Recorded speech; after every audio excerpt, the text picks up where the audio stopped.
जय हिंद। आज हम लोग पढ़ने वाले हैं क्लास 10th का मैथमेटिक्स पढ़ेंगे, गणित पढ़ेंगे, एक्सरसाइज 7.2 का क्वेश्चन नंबर आज हम लोग 4 पढ़ने वाले हैं। क्वेश्चन नंबर 3 इस बोर्ड पर लिखना बहुत टफ हो रहा था क्योंकि लिखते तक क्वेश्चन ही आधा इसमें आ जाता, लंबा क्वेश्चन लिखा हुआ था, बनता सिंपल, तो उसको हम लोग नया तरीका से आपके सामने लेकर के आएंगे। थोड़ा सा वेट कीजिएगा। आज क्वेश्चन नंबर 4 सीख लीजिए।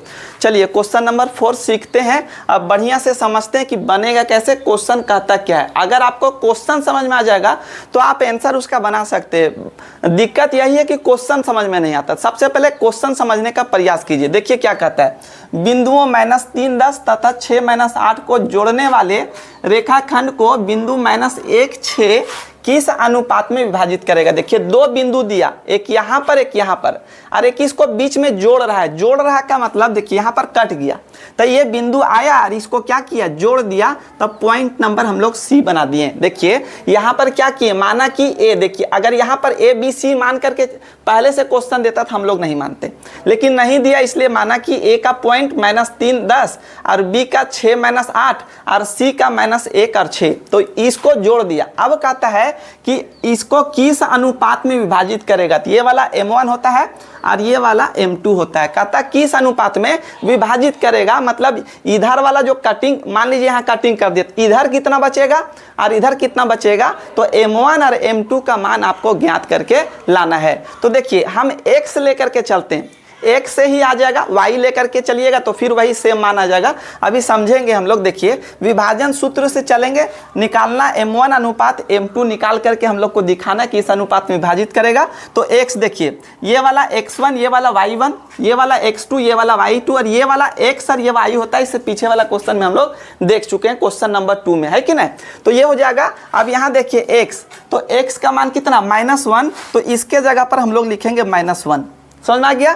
m1 तो नहीं है, तो m1 को उसी तरह से लिखना है, गुने x2 का मान कितना है, यहाँ पर 6 है, तो यहाँ पर 6 लिखेंगे, प्लस है तो प्लस m2 निकालना, इसलिए उसको रहने देना, जिसको निकाला जाता है उसको छोड़ देना उसी तरह से।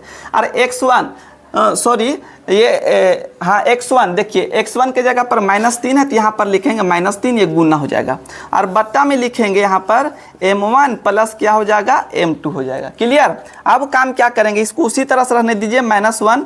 देखिए इधर बीच में बराबर, तो डिसिम्प्लाई लिख सकते हैं, या तो और लिख सकते हैं, या तो कुछ नहीं, तो हम डिसिम्प्लाई लिख देते हैं, ठीक है। गुना कीजिए तो हो जाएगा 6m1। कितना हो जाएगा, 6m1।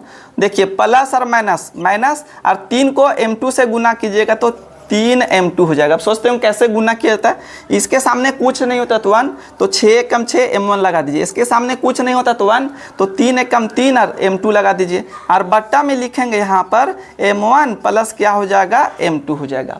अब यहाँ पर देखिए इसके नीचे कुछ नहीं होता, कितना आता 1, तो क्रॉस में मल्टीप्लीकेशन, क्रॉस में गुना करेंगे, तो 1 से गुना करेंगे तो यही सेम टू सेम, जैसे 1 को 20 में गुना कीजिएगा तो 20, 1 में 40 से गुना कीजिएगा तो 40, 1 में 50 से गुना कीजिए तो 50, तो उसी तरह 1 को इसमें गुना कीजिएगा तो सेम टू सेम यही पर आ जाएगा। तो इसको इधर बना देते हैं, गुना कीजिएगा तो हो जाएगा 6m1 माइनस लिखेंगे 3m2, और बराबर देखिए 1 को इसमें गुना कर दिए बराबर।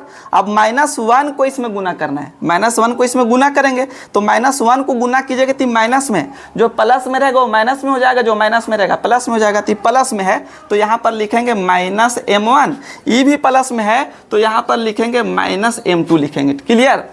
अब m1 वाला को एक तरफ और m2 वाला को एक तरफ, तो यहाँ 6m1 है। ये देखिए m1 इधर कर देंगे तो माइनस में इधर आ जाएगा, तो आपका क्या चीज में आ जाएगा, आपका प्लस में आ जाएगा, ठीक है। और इधर पहले से क्या है, -m2 पहले से है, ये आपका माइनस में है, ये आपका क्या चीज में, माइनस में, इधर चला जाएगा तो क्या चीज में हो जाएगा, 3m2 हो जाएगा आपका प्लस में, 3m2 क्या हो जाएगा आपका प्लस में। देखिए 6m1 और 1 सॉरी ये m1 हो जाएगा, यहाँ पर 6m1 और 1m1 मिला के कितना हो जाएगा, 7m1 हो जाएगा, मिला करके कितना हो जाएगा, 7m1 बराबर। देखिए ये माइनस में प्लस में, 1m2 इसके पास 3m2, तो माइनस प्लस में घटा होता है, 3 में 1 चल जाएगा तो बच जाएगा यहाँ पर कितना, 2m2 बच जाएगा। समझ में आ रहा कि नहीं। तो यहाँ पर लिखते हैं m1, ये देखिए इधर गुना में, ये भी गुना में, तो m1 m2 को इधर ले आते हैं तो गुना से इधर आ जाएगा तो भागम आ जाएगा।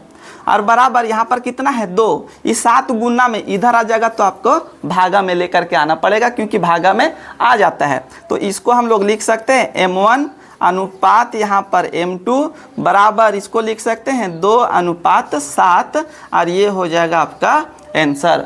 आशा कर रहे हैं हम आपको पूरा ये क्वेश्चन बहुत बढ़िया से समझाए हैं और आपको समझ में भी आया होगा। अगर आपको वीडियो अच्छा लगता है तो उसको लाइक शेयर सब्सक्राइब जरूर कीजिएगा। नेक्स्ट टाइम में इसका आगे वाला क्वेश्चन लेकर के आएंगे। जय हिंद।